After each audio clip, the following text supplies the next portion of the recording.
This podcast is a member of the Place to Be Nation family. Visit us at placetobenation.com, the only place to be in your pop culture world.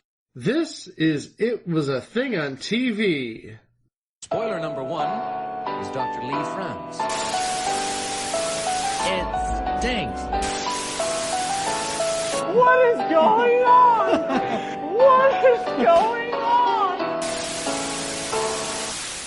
Episode 134, submission number 1507. Goddess of Love.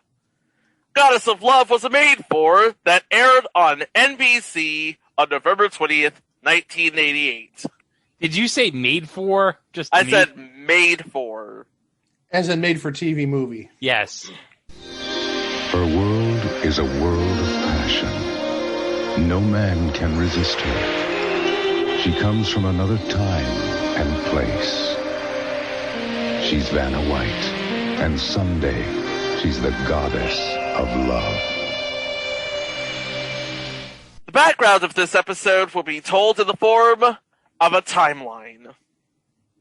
1975, as a stipulation for the cancellation of the original version of Jeopardy, NBC picks up a new Merv Griffin show, Wheel of Fortune, after two pilots.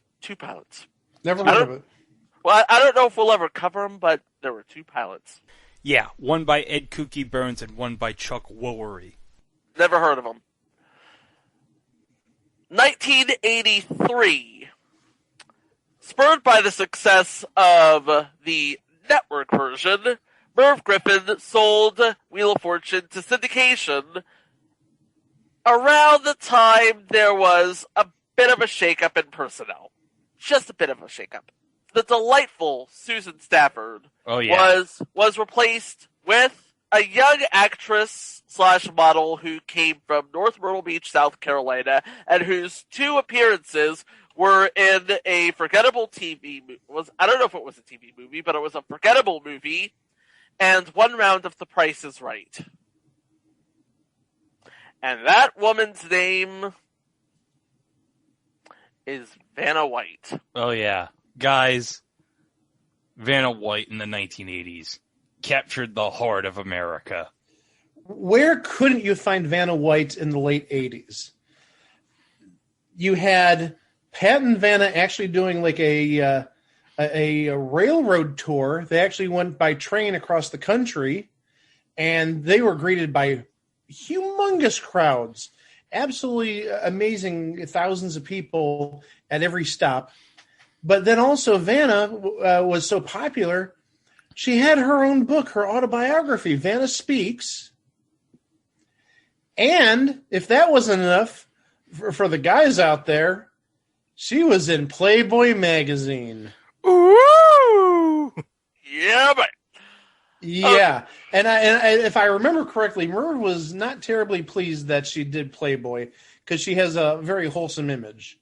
Not that the photos were tasteless, mind you, but yeah, you've got millions of people watching her every day of all ages, and I'm sure that would put her in a bit of a negative light, but also at the same time, the readers of Playboy did not mind. And actually, I thought I read somewhere that was one of the biggest selling issues ever. Yeah, I wouldn't be surprised. Yeah. Yes. 1980s, I believe it was 87, if I'm not mistaken.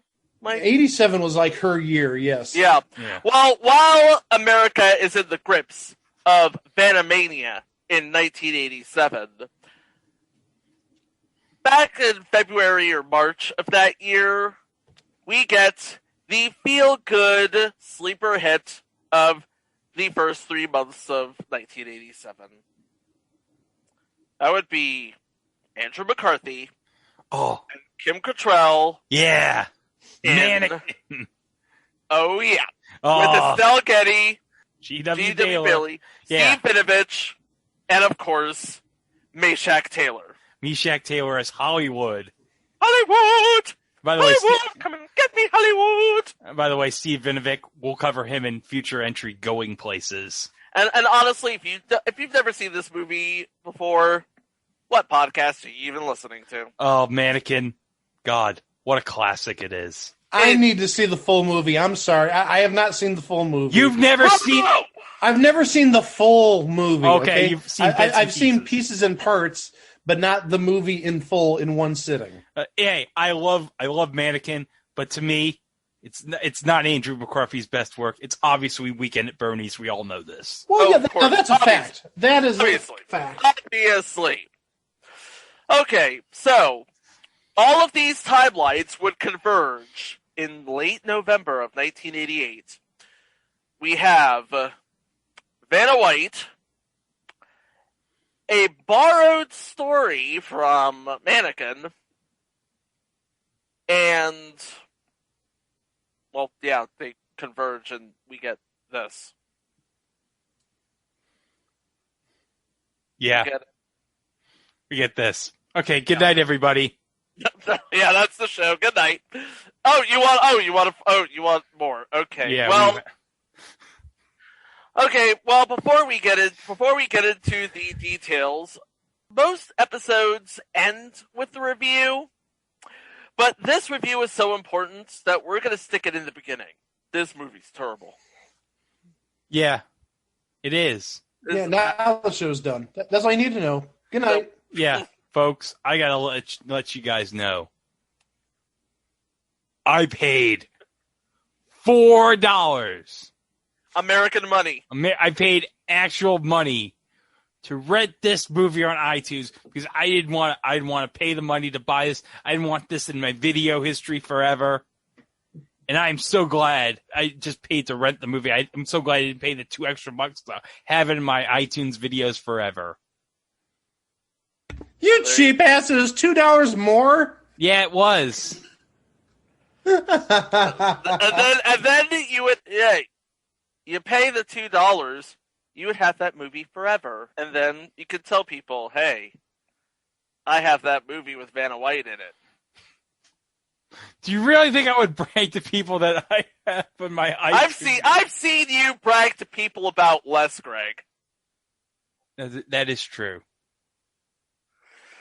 Before we go to the details of the movie, because Greg and I did do our due diligence and our due research on this movie, we do this for you, okay?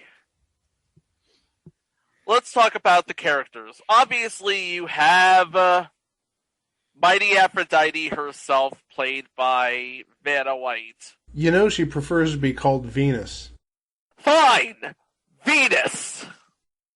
Of course, if you've read your Enid Hamilton mythology guide, you would know that Venus is the daughter of Zeus, and I believe it's Uranus. This is according to Hesiod's theogony. This is going to be your absolute only time of actual education on this show. Aphrodite is born off the coast of Cythera in the foam produced by Uranus's genitals, which his son Cronus has severed and thrown into the sea. In Homer's Iliad, she is the daughter of Zeus and Dion. Plato, in his Symposium, asserts that these two origins actually belong to separate entities. Aphrodite Aurelia, heavenly Aphrodite, and Aphrodite Pandemos, Aphrodite of all the people. Aphrodite had many other epithets, each emphasizing a different aspect of the same goddess or used by a different local cult. Of course, we know Aphrodite is the ancient Greek goddess of love, beauty, pleasure, passion, and procreation. Oh, so that's why this movie is called The Goddess of Love. Yes. What else did you think this was called?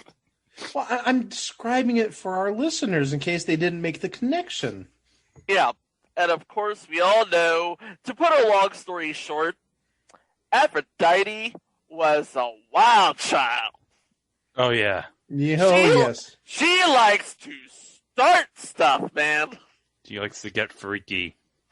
In fact, while she was married to Hephaestus, she cheated.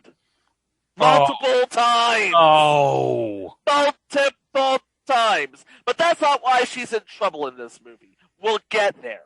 Again, Vanna plays Venus. We all established this. Yeah, but we've also established that she's not the best actress. no, but we still love her. You weren't watching this movie for the acting. Let's just say that. No, No, but here's the thing. Nobody was going to buy this movie on the acting. No. Nobody. No, people were watching this for Vanna. That was it. You know what? There's another commercial. Play the other commercial. Someday, when Vanna White is the goddess of love, all your fantasies come true. NBC was not selling the story. NBC was selling Vanna. Yeah, that's what you came in for. Vanna in prime time. Oh, yeah. Vanna in prime time, but okay. Okay, so Vanna, her father, Zeus, was played by, of course, the great British thespian John Rhys Davies. Oh, yeah. What hasn't John Rhys... Sorry, the Welsh. Let's be technical. Yes, let's be technical. What has John Rhys Davies not been in? He was in Sliders, guys. He was in Sliders, Indiana Jones, Lord of the Rings. I mean, come on. So at this point in time, about ages ago, he would be married to Hera, the queen of the gods, who is played by, oh dear, lovely lady, I believe we've all met, well actually, I know Mike's met her. Well, at least two of us have met her. At least two of us have met her, the late, great Betsy Palmer. Yes. And what can you say about Betsy Palmer that we haven't said already? Oh, legendary. I mean, absolute sweetheart. Yeah, and of course, Jason Voorhees' mother. That's not wrong. You're absolutely right. Mm-hmm. We have our particulars. And then we have the Earth Realm people. And we begin with Ted Beckman, who is played by someone we've talked about on this show, David Naughton, of previous installments. Making it! I got the chance, I'm taking it! And he is betrothed to a lovely lady by the name of Kathy, who is played by Amanda Pierce, who of course would be on Married with Children at this time. Who, at this point, would still be married to Steve Rhodes at this point. Yes. For another, 2 seasons or so, yes. Yeah, Ted McGinley's not on yet. Okay, so we have Ted, we have his fiancée, Kathy. We also have his best friend, David Leisure, who plays Jimmy. And let's you know what, a good analog here would be Ted Mosby and Barney Stinson. Yeah, about 17 years early. About 17 years too early. Yeah, and by the way, if you don't know who David Leisure is... What podcast are you even listening to? What podcast are you even listening to? Because, okay, Joe Isuzu. Well, among other things, Joe Isuzu definitely around that time, but he was on Empty Nest. Empty Nest, yes. That's what he's best known for besides Joe Isuzu. Yeah. And he's just as smarmy in both of those roles. Oh, yeah. Uh-huh. He was very smarmy here, too. Oh, yes. And then you have Alfonso, their co-worker, played by the incomparable, legendary rock and roll icon, Little Richard. Yes. You mean to tell me that he was not supposed... This is a classic case of, I've seen this before. You're supposed to be Hollywood, aren't you? You can definitely tell the mannequin influences here. Oh, but yes.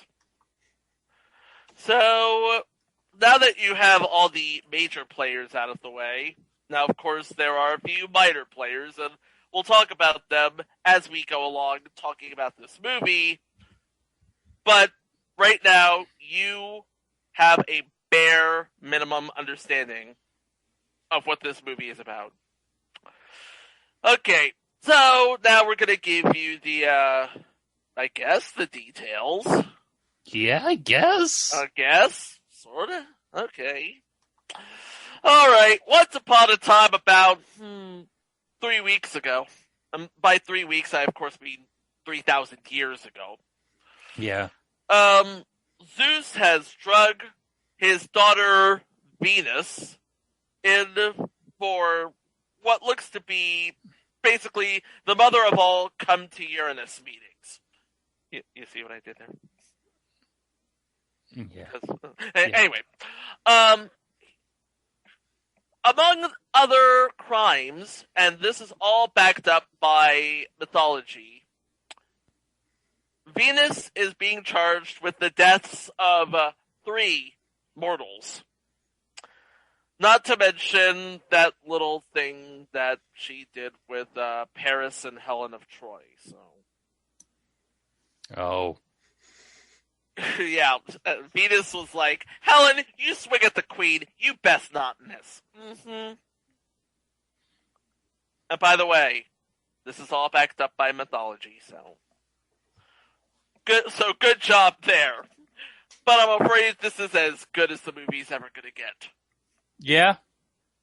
Because Zeus is pretty much fed up and has decided, we're going to banish you to the Earth realm until you learn the true meaning of love. Not only that, you must have someone. Well, help me out here. Was it someone who fell in love with him as well, or no? I don't remember. Okay. I already watched the movie once. I'm not even gonna bother trying to watch it again. Well, in any event, Venus is banished to the Earth realm, and to drive the point home, and possibly because, hey, you know what? Mannequin was a good movie. We're gonna turn you into a statue. Oh yeah, they're gonna turn her into a statue. And here's where things get a little bit hinky. Because Hera asks her loving husband Zeus, will she never return from this exile? And Zeus is like, perhaps, someday, she will return when she has won the heart of a man. I know my daughter, she'll do it, and prove that she can keep his love without killing him. Oh, that could be a problem. So, 3,000 years later, and we are at the Los Angeles City Museum, where the statue stands unguarded for some reason. What's up with that? I don't know. I guess the security in L.A. museums in 1988 is pretty lax.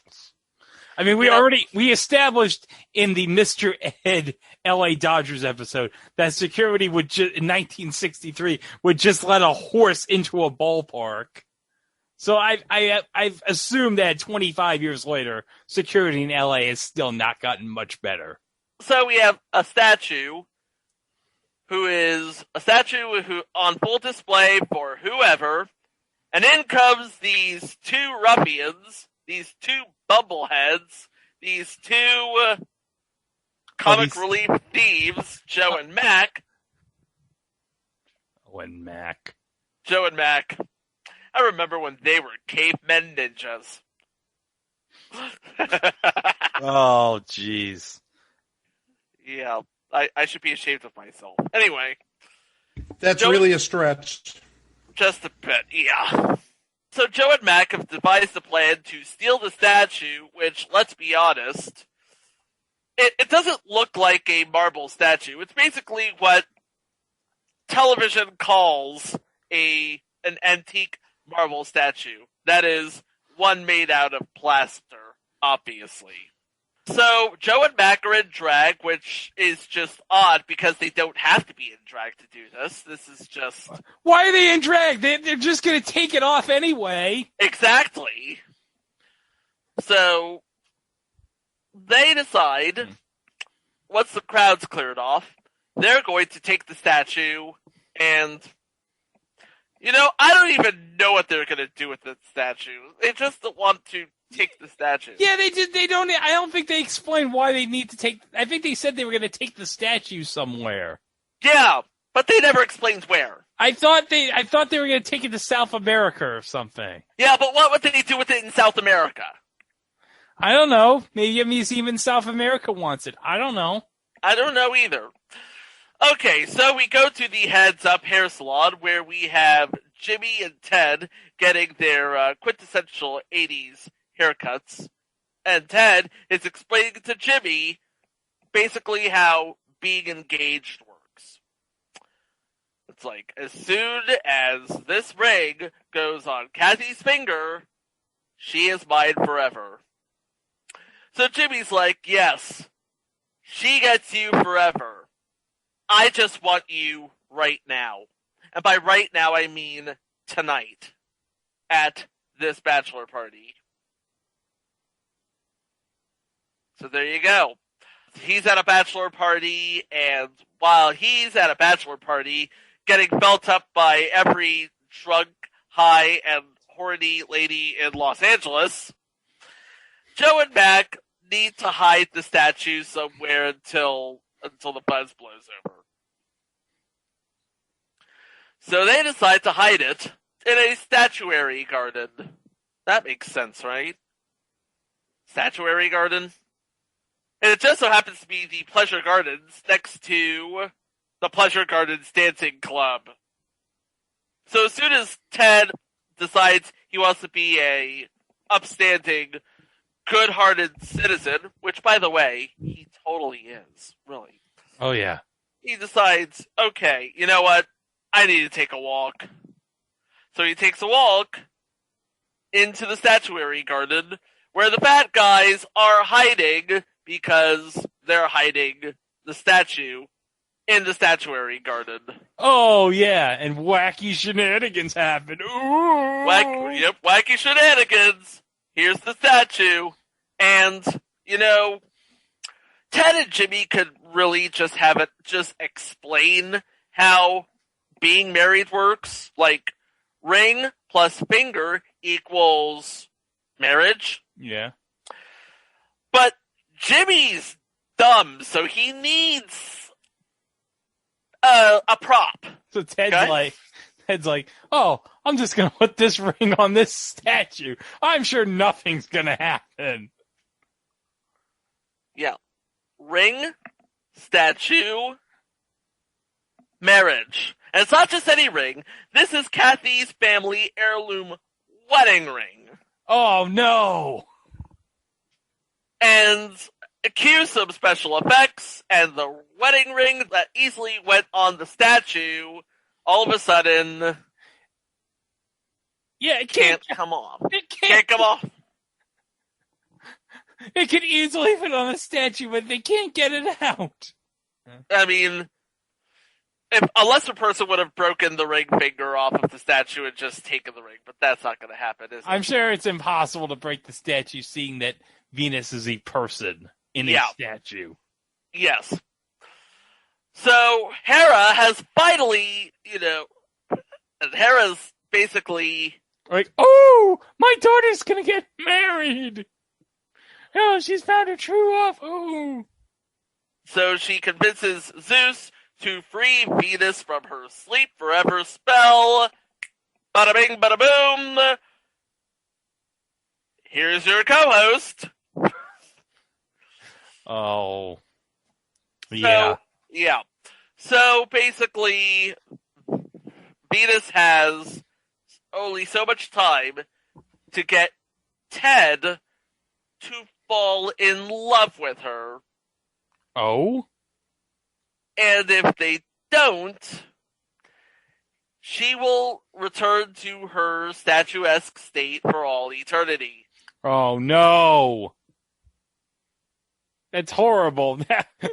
Now if she doesn't find a man, she's going to be a statue forever. No, she doesn't have to find a man. She has to find the man. The man. That's the man to fall in love with her. Yeah.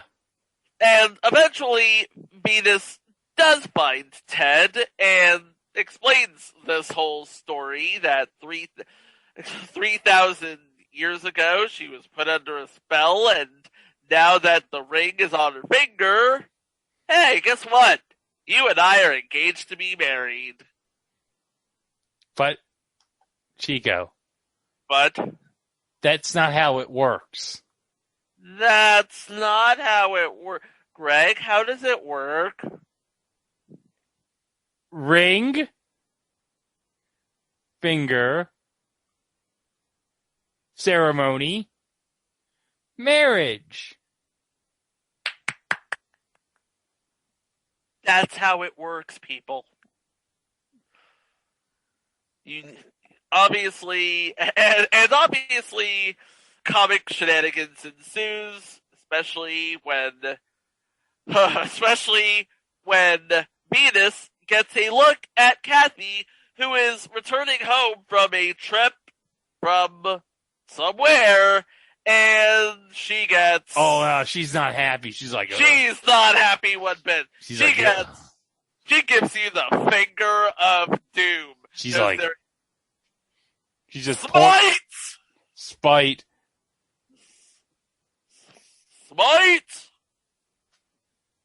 And all the while, it looks like the police are looking for the statue, and the thieves are looking for the statue, and the police are looking for the thieves. So naturally, Ted might just be public enemy number one. Hmm? While Ted is showing her around Los Angeles, where she learns about his car, which has magical horses underneath the hood, magical musicians inside the radio, and every gas station is basically holding food for said horses. Ted's basically trying to hide this secret and stave off Venus's sort of advances. And, get the ring back. Yeah, that's all Ted wants. He wants the ring back. All Ted wants is the ring back. No, Venus won't let him do it. Nope. And for sure he's not going to let him have eyes for another woman. No. So, shenanigans ensues. We have perhaps the worst montage ever, aka just another excuse to show off as much of Vanna as possible. Yeah. When Venus gets a hold of Ted's credit cards. Oh, yeah. This is when all sorts of hilarity ensues, because she just buys all sorts of stuff to make her look pretty. She buys all the fancy dresses and stuff. Oh. Oh, yeah. So wait, now do you mean that there's Pretty Woman in the mix, even though Pretty Woman isn't for a few more years? Exactly. Jeez. So... Oh, wait, hold on. There was a segment like earlier in the movie. What's that? When she's still the statue and she's watching Ted do like his hair salon stuff. And do you remember what Ted put on her when she was a statue? Yes, I do. It was all of his Los Angeles Raiders swag. Oh, yeah. Presumably from that video we covered last week. Oh, yeah. Vanna looked like she was doing Eazy-E cosplay. Yeah. And the interesting thing is, instant statue with all of the Raider swag on. And she gets a look at another woman. Of course, because Ted works at a beauty salon. He is surrounded by women all the time. Beautiful women. Women who hear Ted, playfully flirt with them. Because that's what he does. And, smite? Okay, so where were we in the plot before I interrupted you? Oh, God. the whole shopping spree montage. Oh yeah. Shopping spree montage. Shopping spree. Vanna's buying a whole bunch of stuff, and then he maxes out his credit card. Oh God! Did we mention that this is before she meets Jimmy? Because once she meets Jimmy, oh God! Oh yeah, once she meets David Leisure. Yeah, because Jimmy is going to basically, how can I put this genteelly?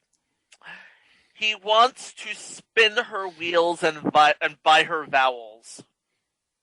Oh? Yeah. Spin her wheels, buy her vowels, solve her puzzles. Yeah, I know. She wants to touch her game board. I know. I know what you're talking about. What are you trying to say, Chico? Intercourse. Oh! I've never heard it quite talked about in that manner. Well, there you go.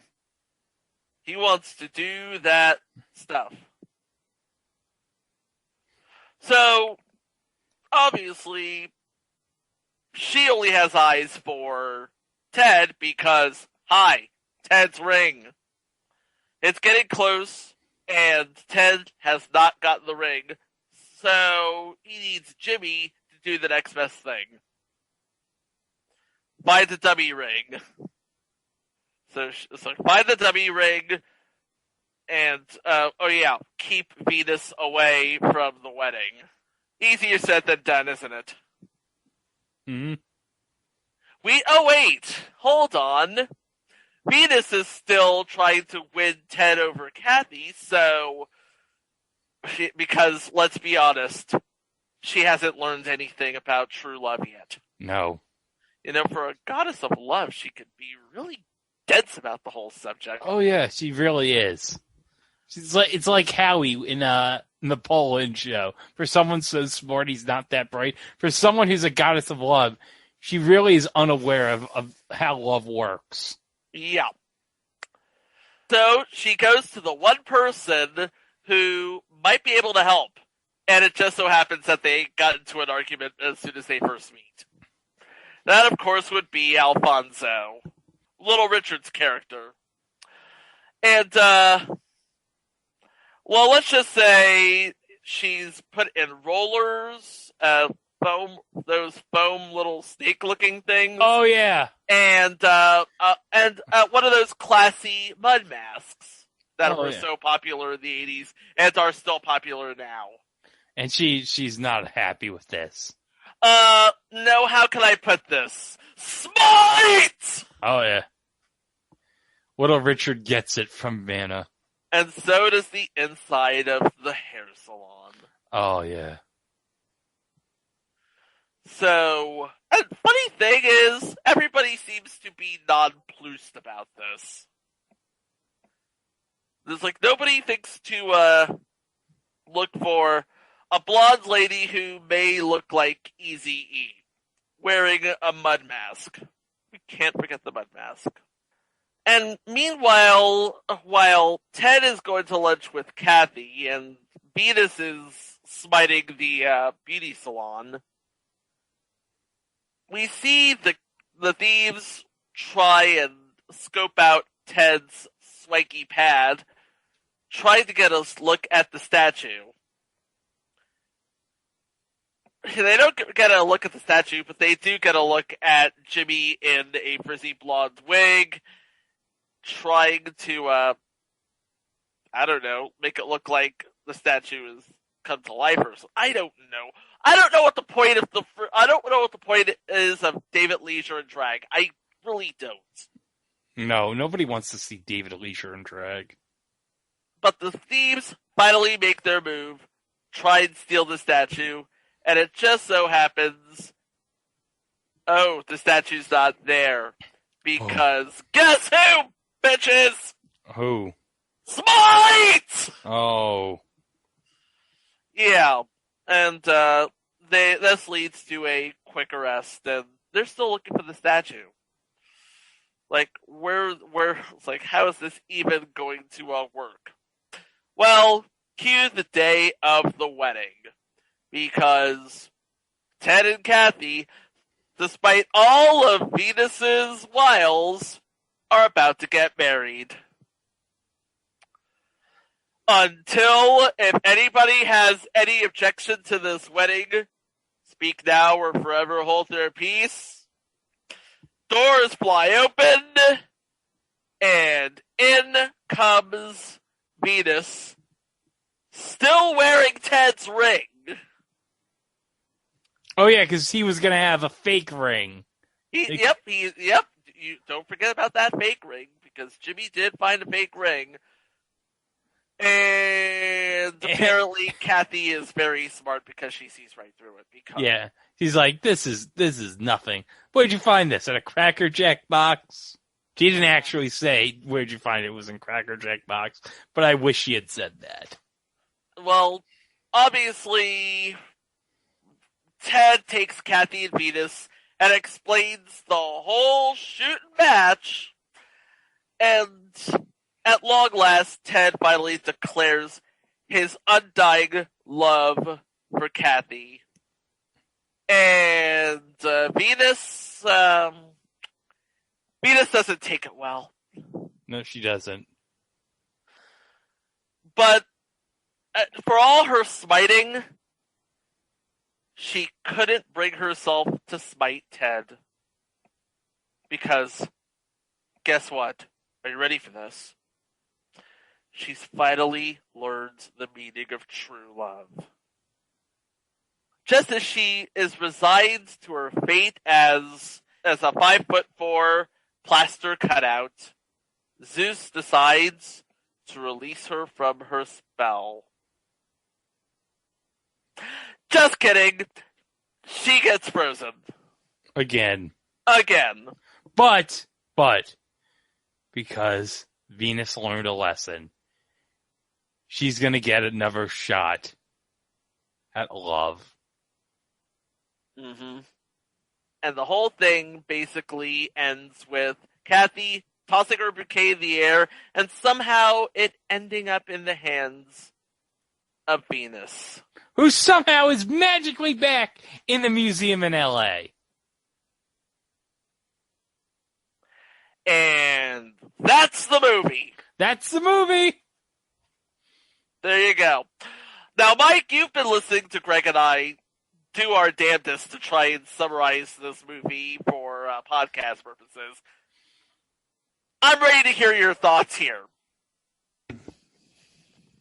There's a reason I had you two watch it and not me.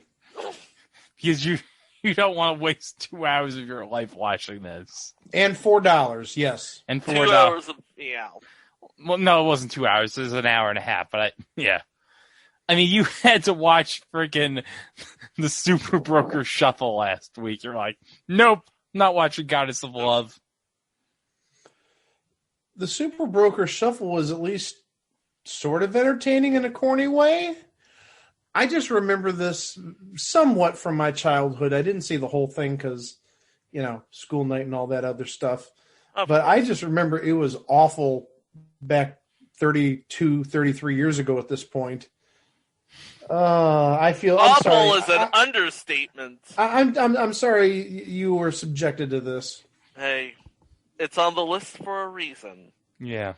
And this being Valentine's week, it just seemed to be a fit. It did. Unless you think this is the end of Vanna White's career. Oh, no! No. Far from it. No, because she was in Naked Gun 33 and a third with Weird Al. Oh, yeah. And, of course, Weird Al wrote of her in one of her songs. Oh, Stuck in a Closet with Vanna White. That is a classic. It is a classic. And I'll tell you right now, if you go into Prime Access right before Prime Time, you will see, of course, Vanna at her very Vanna-est. Oh, yeah, every night.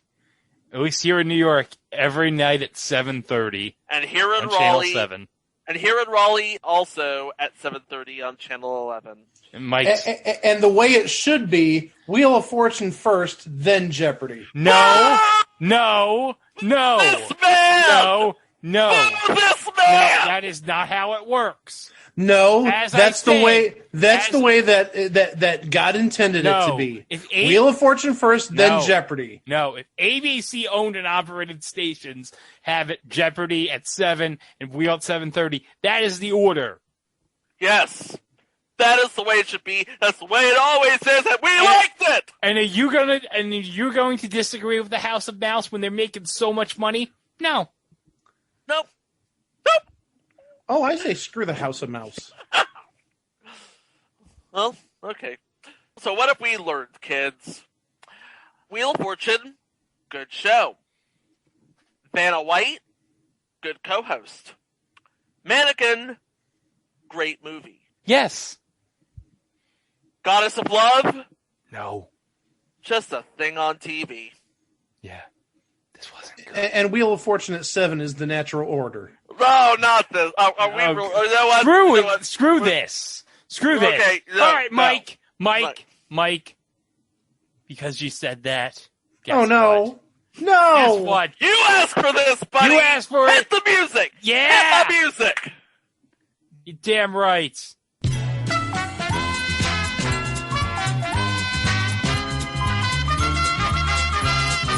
Okay, so you are bidding on a vintage 1991 Game Tech Wheel of Fortune Golden Edition for IBM PCs. That's a good addition. Oh, yeah, it is. You got over 1,000 new puzzles. 1,000 new puzzles on these 2 floppy disks. It contains a 5 1/4 inch floppy and a 3.5 inch floppy. So you're covered, no matter what version of IBM PC you have. Now, okay. Now, this is the highest priced item I could find on eBay. So that it gives you an idea. I didn't go searching for a random thing. This is the highest priced one for this on eBay. And this is a buy it now, so you'll be bidding in dollars and cents. So I will start the bidding with Mike. Did you say it's still in the packaging? Yes, it's still in the packaging. It's got the box. It's not in the packaging, but it's open. But it has the box. The box is in there. Okay. There has to be a trick to this, and I don't know where the trick comes into play. I'm going to go $17.99. Okay, Chico. I am going to take an opposite approach, and I'm going to bring up the amount you paid to watch Goddess of Love on iTunes. By the way, if you are so inclined, Goddess of Love is on iTunes and also Prime Video. And Google Play. And Google Play. I wouldn't suggest it, but You want to. It is our duty. So Chico, have your bid is $3.99. $3.99. Okay. The price on the vintage Game Tech Wheel of Fortune Golden Edition 5 1/4 inch and 3.5 inch floppy disks. $37.46. Get out! I knew there was something going on there. Oh my Get god! out! I said highest price. No, I get that, but I didn't know if the trick was it's going to be really low or if the trick was it was going to be really I high. thought it was going to be really low. And I thought the trick would be high, but I didn't think it would be that high. Okay, but it's discounted at 25% off. So you want to know how much this originally went for? How much did it really go? Not $49.95. Yes. I forgot. Mike's a math teacher. He can do this stuff in his sleep. $50? $50 originally. No. Yikes.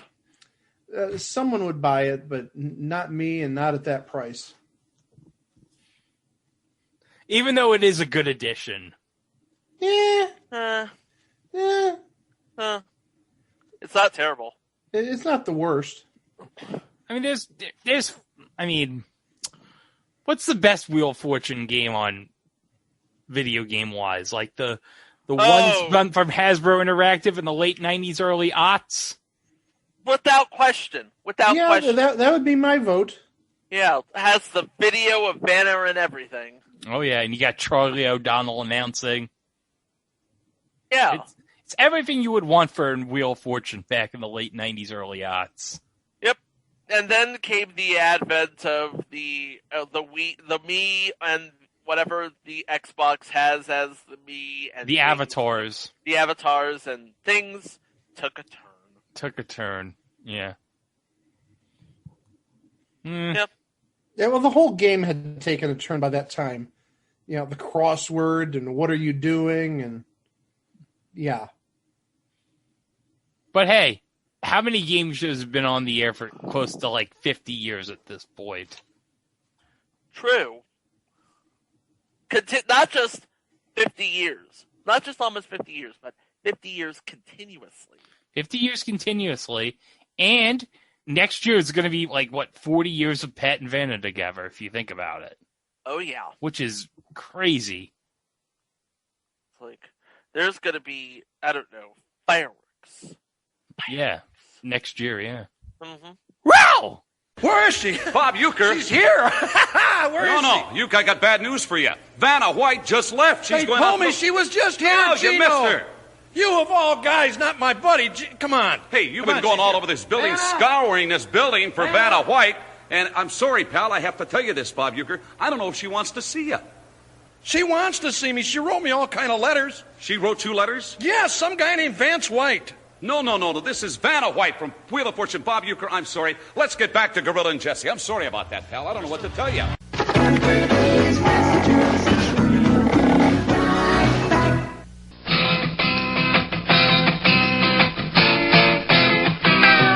Jump on your boogie board, grab a stick of juicy fruit.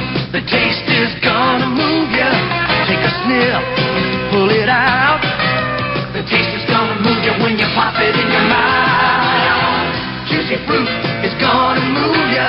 Your juice is soft, it gets right to ya. Juicy fruit, the taste is gonna move ya. The fun is back Saturday morning. Terrific. With a couple of huggable friends, Kissy Fur and Gummy Bear. Then it's your True Blue Fun Crew. Smurf and Tootie. The Smurfs, followed by an old friend. Ah! With a new tale.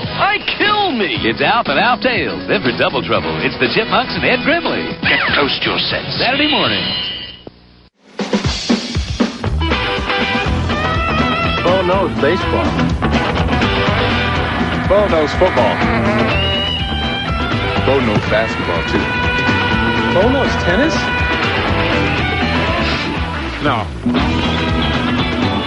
Bo knows race. Bo, you don't know diddly. Wednesday, Doogie Howser, MD, makes the move. What if I freeze up? To its new time. Oh, jeez. 9 o'clock, 8 o'clock Central. Dad. Yes, I find you attractive. Do you want to make love with me? Yes. Good. I'll see you tomorrow. Glad I could help. Anything but love after Doogie Howser, MD at 9, 8 Central, Wednesday. He's the beast you loved on Super NES. And now we've captured him on Game Boy in an all-new game with all new enemies and worlds. Donkey Kong Land. New for Game Boy and Super Game Boy. Whoa! Excuse me, what are they doing in there? Kellogg's Rice Krispies Treat Cereal Taste Test. Treat cereal. Good afternoon, ladies. Oh, look, treat cereal. My boys love that. Oh, it would make a delicious part of a complete breakfast. Hey, we do what it takes for treat cereal. You girls sure brought your appetites. Absolutely. What makes Ford's annual financing rate different? Quality. Ford quality. In fact, last year, Ford achieved the highest quality rating of any major U.S. car or truck manufacturer. So now you can get low 9.9% financing or $300 cash direct from Ford on Escort and DXP. 9.9% financing on Ranger. But here's the real difference. Ford quality. Have you driven a Ford lately? Back to the show. Episode 135, submission number 927, Buzz. Buzz aired in syndication from January 22nd, 1996 to September 5th, 1997 for 2 seasons. Okay, picture this. You're on a blind date, and it just ain't happening. Don't you wish you could just push a button and make them disappear? Well, now you can on Buzz! And now the host of your show, Quiet as Ice, Annie Wood!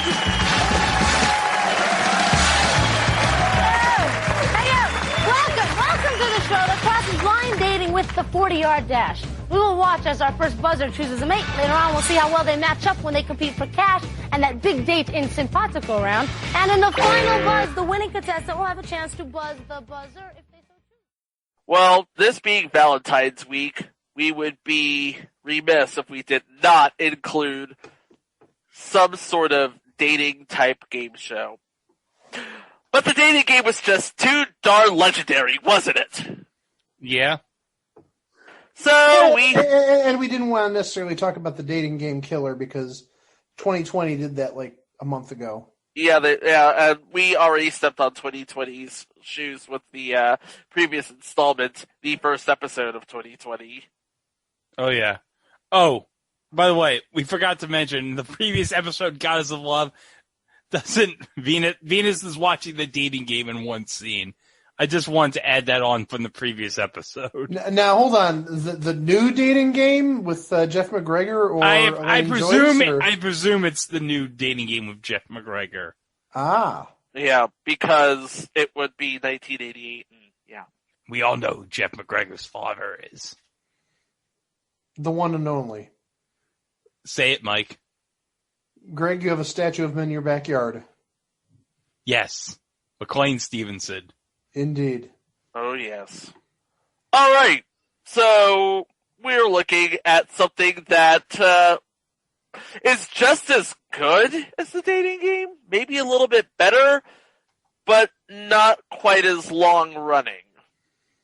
And definitely more hip, I would say. Oh, yeah. This is basically what you would get if you didn't have cable and couldn't watch Singled Out. No, wait. I had cable. And I couldn't see Buzz. Was it on in your market?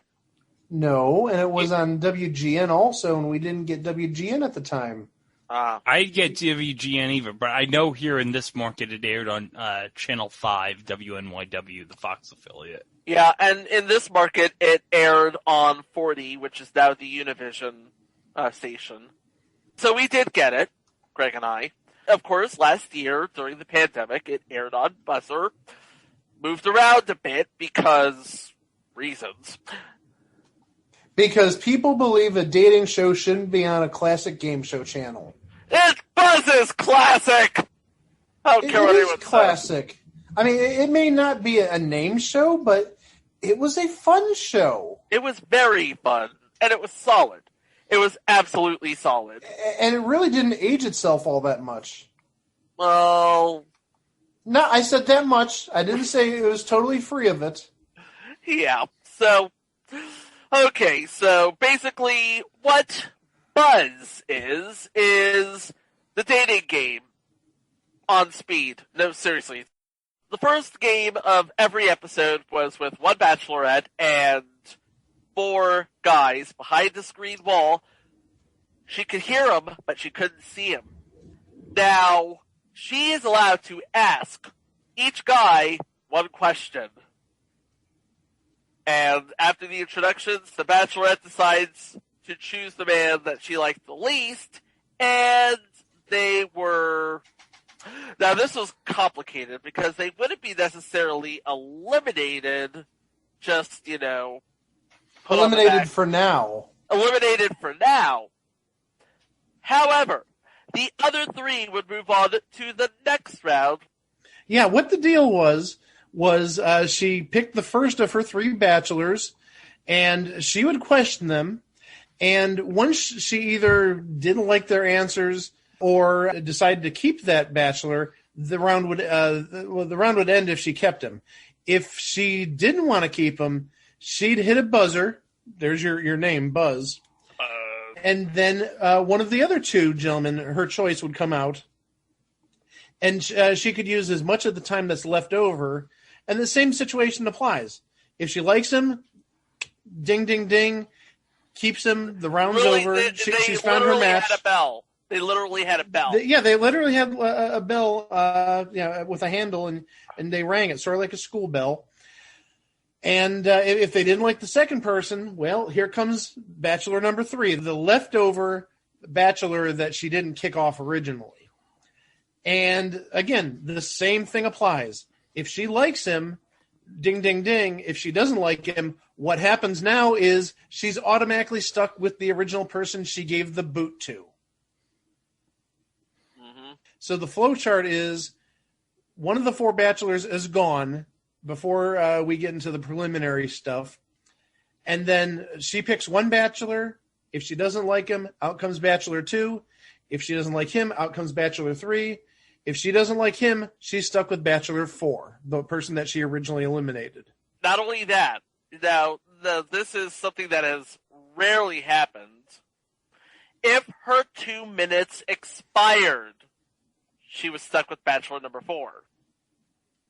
Yeah, and actually what you'd see is if she got down to bachelor 3 and there's maybe 5 seconds on the clock, she's has to make that instantaneous decision, or else she's stuck with the person who probably has bad vibes for her or negative thoughts, because remember, she originally dumped the person that is left over. Uh-huh. So that might be a little bit of an awkward situation, to say the least. But also at the same point, you literally have 5 seconds to make a decision whether to keep bachelor number 3 or press your luck, if you will, with the definite unknown that you passed on earlier. Yep. Then they have a commercial, and they do this again with a bachelor and 4 eligible bachelorettes. They go through the whole thing, 4 ladies in front of a screen, 1 question to each of them, and then we push 1 lady to the side for now. Then comes the next round, where you have the 2 minutes to interview all 3 bachelorettes. And of course, if you don't like it, buzz. If you do like her, ring your bell. And then the fun bit begins.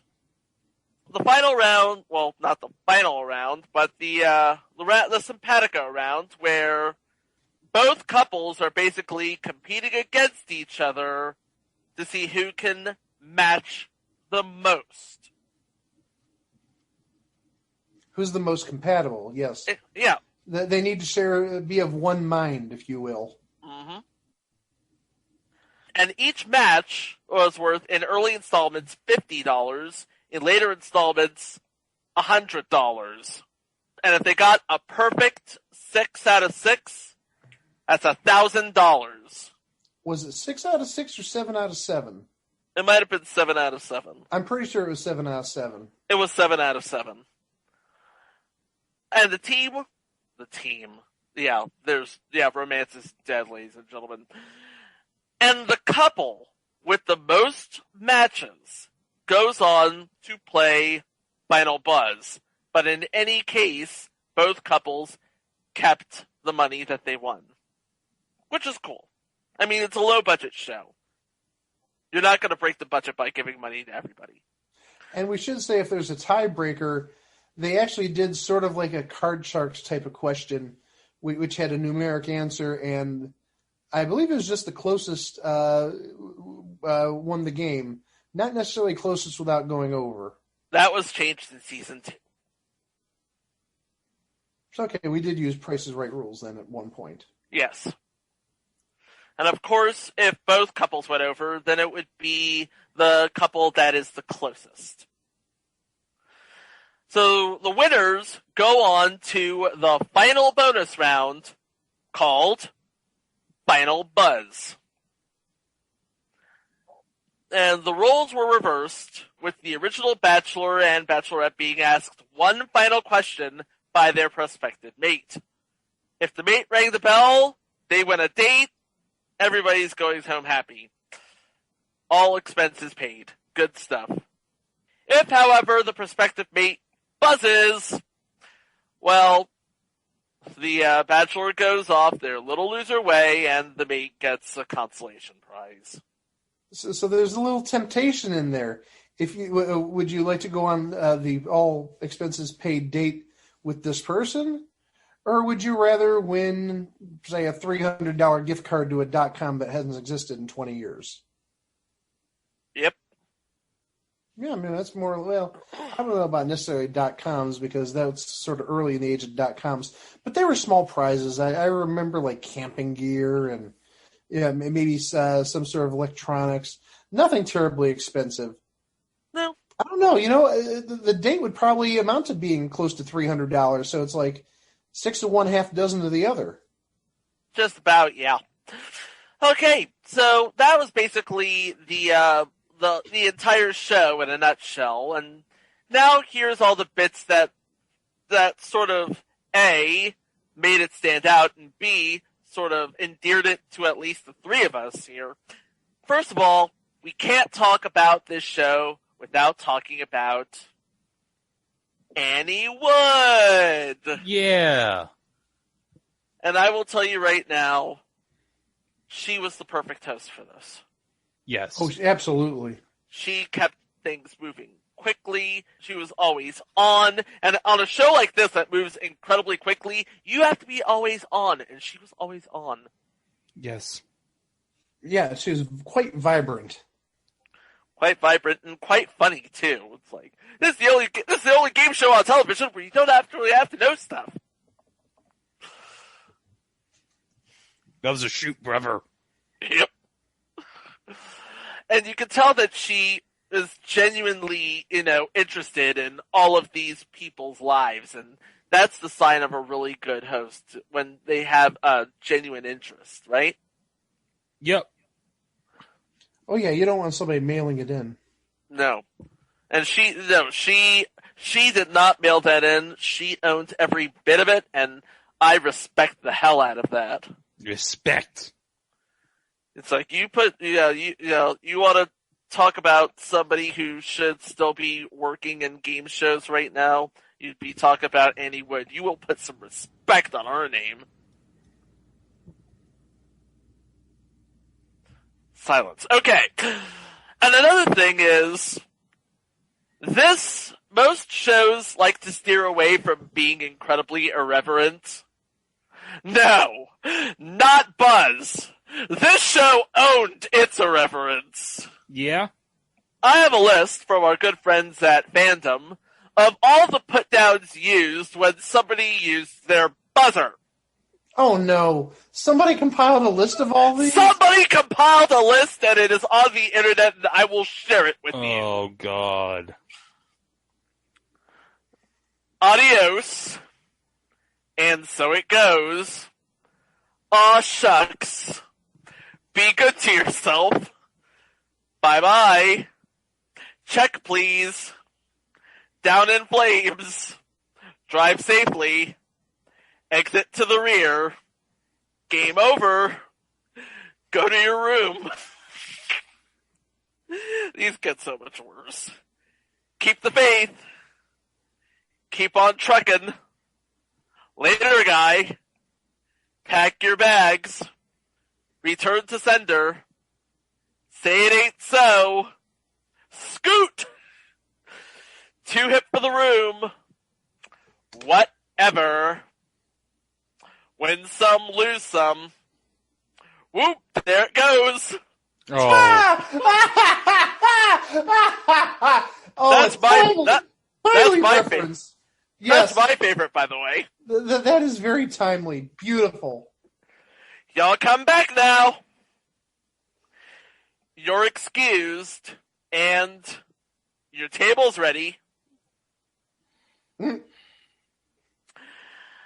So, yeah, you have a really good host and a show that really delights in its irreverence. But I guess it all comes back to one thing, and are you ready for this? Because I don't think we mentioned this. It's probably one of the most important bits of why this show at least had a lot of potential. You know who the producers were? Oh, Yeah. Ralph Edwards. Ralph Edwards and Stu Billett. Yeah. And this would have been right before, like a year before, the People's Court came back. Yep.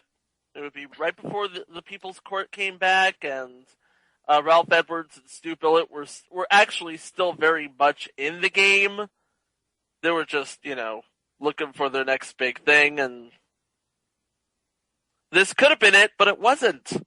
And I don't know why, because, this is the sort of show, you put it on late night, you get the demos for it, and it delivers, Yeah, 96, 97 in terms of dating shows. You did have the dating game returning with not Chuck Woolery at this point in 96. It would have been Brad Sherwood, wouldn't it? It would be Brad Sherwood, of course. Who's Line? Mr. Who's Line, yes. Yes. But also around that time, you did have, what did you have? I just you still had Singled Out on MTV. Well, you had Singled Out, but at this point it would have been Carmen Electra. Yes. Yeah, because Jenny McCarthy would have just left. Mm-hmm. Yeah. And we would actually have been 1 year from both 1 or 2 years from both Blind Date and Change of Heart. And I'm looking at the and also don't forget Pat Bullard's Love Connection. Oh yeah. That would have been about 98 as well. Which we'll cover in Love Connection without Chuck Woolery. Yep. Along with the God, what was the other version? That was the Fox version, right? With Andy Cohen. Yeah. By the way, he was a really good host on that. Andy Cohen was great on it because it's Andy Cohen. Yes. Unfortunately, the show wasn't any good. Yeah. I actually have some of the trade ads, and Buzz did really well for itself in New York, Los Angeles, Boston, Dallas, and Baltimore. Oh yeah, this did very well here in New York, from what I remember, on Channel 5. Yep, it was on Channel 5 at 5. It was on Channel 5 at 5. Yes, the 90s were a different time than right now. It's like this. It's like that screams. Okay, they wanted people to watch this right after the news. Right after the news, or right after school, right before the news, that sort of thing. Was this really a show you'd want to see right after school? Just throwing that out there. I don't know. I just don't see it being, I don't want to say appropriate, not that it isn't inappropriate for that time slot, but it just seems like a show that is primed for like 10 o'clock or afterwards. Not middle of afternoon. It aired at 10:30 here in RDU. See, that's the time I would think it would air. Yeah, but the thing of it also aired in one of the low-budget syndicated networks. No, it's not a syndicated network. It was a syndicated channel.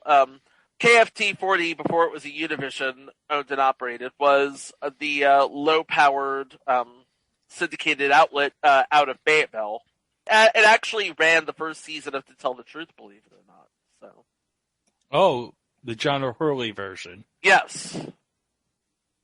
So if I wanted to watch it when I was going to school in Chapel Hill, I had to go to the Union, which was the only television on campus that I knew of that could get KFT. So. Yeah, and you know who was the panelist on the 2000 version To Tell the Truth of John O'Hurley? Meshack Taylor. Yep. Call back to last episodes. Damn right. All right, Meshack. We miss you, bro. But yeah, this show just really did well for itself, and I'm trying to wrap my head around why it didn't do as well to earn more than 2 seasons. I just think maybe the genre was just, maybe stations didn't want to carry that type of show. Maybe, I don't know. Well, also, could it possibly be a little clearance issue? And I know it aired on WG in America, but as I said, it didn't air here. And admittedly, this is one of the top 20 markets, so maybe that's another reason. But yeah, I know game shows as a whole. Maybe you could exempt dating shows. There were a few on at the time, but I don't know. It's a darn shame because it's a very fun show. Yeah. And last year, Buzzer aired a marathon of this show on Valentine's Day. Yep, and that turned into a little mini run of Buzz on Buzzer, which would have made sense. Unfortunately, the target demo of Buzzer is sort of averse to such things. I don't know why, but there you go. Yeah. I want to know how this came about because, as far as I know, Fremantle doesn't own Buzz, I think, right? No, but they did partner with Tribune back in the early aughts. Yeah, look at me talking. The early aughts, they partnered with Tribune to distribute all of their Family Feud, To Tell the Truth. Yeah. So maybe that's what comes into play there? Maybe. And I believe, if I'm not mistaken, doesn't Fremantle own a share in Ralph Edwards Productions? I don't know. I thought that the only connection Ralph Edwards, Stu Billett had was he worked on Split Second, which was owned by which Monty Hall created, and obviously Fremantle has a little bit of the Monty Hall library. Let's Make a Deal, mainly. Yeah, and the 80s version of Split Second. That too, yes. Not the 70s version. No, we don't even know if that exists. Probably not. Yeah, okay. Most likely not. Yeah. Few fun facts about this show.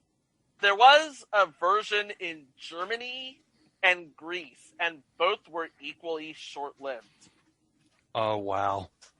Yeah, the German version was called Buzz Singles am Drucker. Jeez. Which translates to Singles at the Button. Singles at the button. Singles on the button. It translates to, we will keep you single, you bastard. Oh, that's terrible. That's terrible.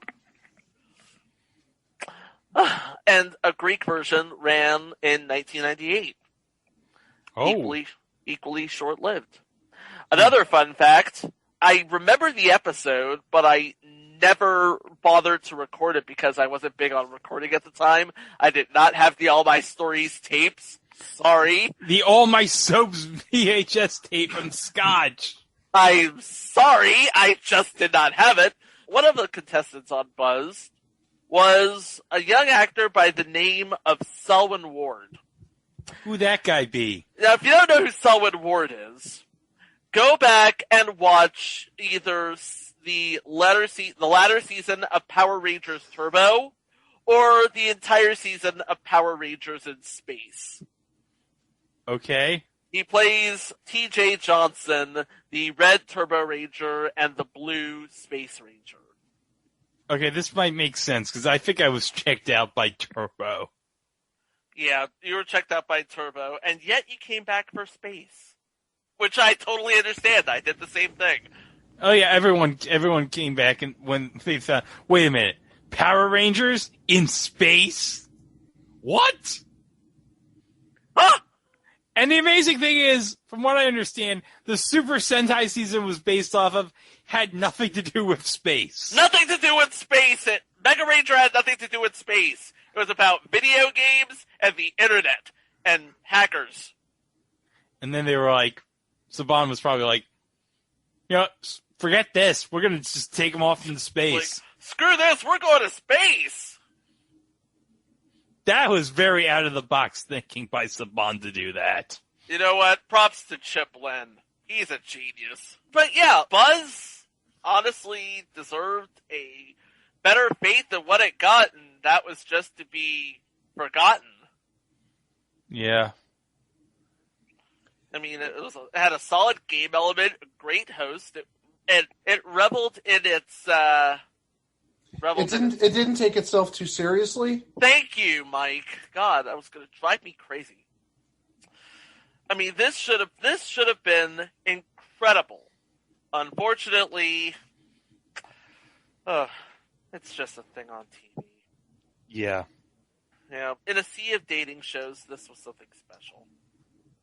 You know what I mean?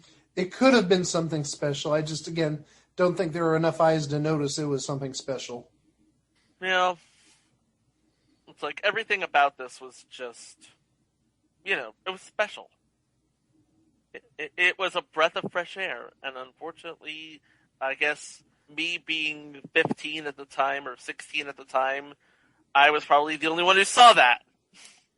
Well, I want to invite all y'all to come back to itwasathingontv.com, where you'll find all of our previous episodes, our mini-sodes, our live shows, and of course, links to our social media feeds. We are on all social media at It Was a Thing on TV, and of course, we're on YouTube at It Was a Thing on TV. And don't forget, like, comment, subscribe, and if you're on the YouTube, don't forget to smack the bell so you'll be continuously updated on future entries. And before we go, we have to give a special shout out. Oh yeah. Because you two represented for the podcast. Tell us about that. So Greg and I were interviewed by a young lady at the Pop Break. And this would have been about 2 weeks ago from the time you're hearing this. And it was a quick little interview, nothing major or lengthy, but we talked about the inspiration for the podcast, how we sort of decided what episodes to do, and some of the inner workings of the podcast. So you can read our interview with the Pop Break at thepopbreak.com, and we actually have a link on our Twitter to the interview. Yes. So check that out. Absolutely. Yeah. And any people who are coming from the Pop Break and finding us for the first time, welcome aboard. We thank you for listening. Yes. Yep. We thank you for listening. We hope you make it a habit of listening. Yeah. And by the way, next week we got 2 episodes and we got a mini-sode. Oh, yeah. Let's just say we're celebrating a Sabre anniversary and President's Day all in the same week. Yeah. Because we don't have the XFL, at least for this year. We have to talk about a spring league this year somehow. Oh, were we talking about the UFL? No. No? Okay. The league that never televised their games? Okay, cool. The league that was on Versus. Are we talking about the World League of American Football? No. Oh. Are we talking about the Alliance of American Football? Yes, that's the one. Oh, I was hoping we'd be talking about arena football. No, that's the Arena League on NBC. Oh. We're going to be talking about the Alliance of American Football. And we're also going to be honoring President's Day by talking about a president or two. Yeah, we'll be talking about a show that actually was originally put around for Election Day, but that was a show that we wanted to save because when Mike was in the hospital, we decided, well, Mike was basically the forebearer for all the information on this show, so we decided to save it for this week, for President's Day week, for when he got back. So, and of course, forebearer of information for that show. Oh yes, because you were the forebearer. You told us about this. You remember you brought up information about this show that I would never have known because I did not even bother to watch this when this was originally on. I didn't give that much information, but okay, thank you. You know what? You got enough for a decent-sized episode. Having now just recorded the episode, I apologize in advance for what you're about to hear about this subject next week. It's terrible. And because we believe in equal time, we have a mini-sode. Oh, yeah. We're going to be talking about something that was, well, what can we say? It was... It's not as bad as the 2020 presidential chess set. Oh, God! Oh, yeah, we'll be talking about that later this year, the 2020. And by no means is it a Mr. Black bear. So this thing is going to be, how do we say it, unique. Quite unique. Yeah. And you'll be finding all about that next week on It Was a Thing on TV. Thanks for listening. We'll see you next time. Wow! Do you handle rejection very well? Yeah!